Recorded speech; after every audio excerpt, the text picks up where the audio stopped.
মাংসের সাথে যারা আলু খেতে খুব ভালোবাসো তাদের জন্যই আজকে আমাদের এই রেসিপি শেপার্ডস পাই।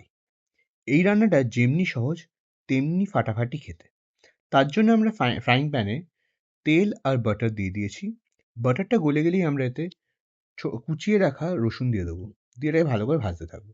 একটু ভাজা ভাজা হয়ে গেলেই আমরা এতে দেবো পেঁয়াজ এবং ক্যাপসিকাম কুচি। ওটা একটু ভেজে নিয়ে আমরা দেবো ছোট ছোট করে কেটে রাখা সেদ্ধ করে রাখা গাজর, দিয়ে এটাকে ভালো করে ভাজতে থাকবো।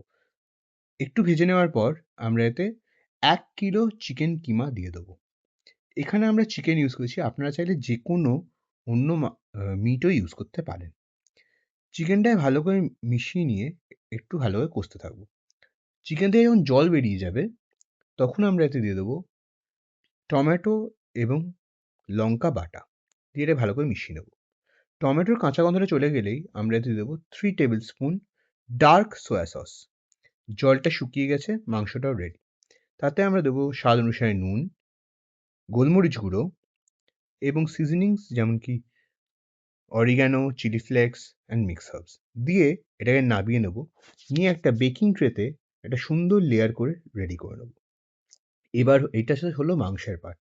এবার হচ্ছে আলুর ব্যাপারটা। তার জন্য আমরা ৩টে মাঝারি সাইজের আলুকে সেদ্ধ করে একদম স্ম্যাশ করে রেখেছি। তার সাথে আমরা দিয়েছি হাফ বাটার। তাতে আমরা অল্প একটু দুধ দেবো। তার সাথে আমরা দেবো seasoning, oregano, chilli flakes, mix herbs, আর দেবো স্বাদ অনুসারে নুন আর গোলমরিচ। দিয়ে এটাকে ভালো করে মেখে একদম একটা স্মুথ ক্রিমি পেস্ট মতন রেডি করে রেখে দিতে হবে। তাহলে এবার হচ্ছে লেয়ারিং। আমরা চিকেনের লেয়ারটার উপরে আমরা মেয়োনিজের একটা স্মুথ লেয়ার তৈরি করে দেবো। মেয়োনিজের লেয়ারটা হয়ে গেলেই আমরা তো দেবো গ্রেট করে রাখা চিজ।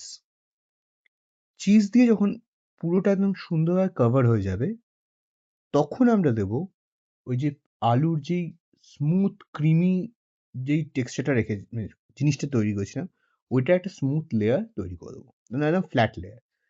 আলুর লেয়ারটা হয়ে গেলেই আমরা এতে একটা ফর্ক নিয়ে সুন্দর করে লাইন টেনে টেনে একটা প্যাটার্ন মতন তৈরি করে দেবো, যাতে বেকিংয়ের পর এটা একটা সুন্দর দেখতে হয়।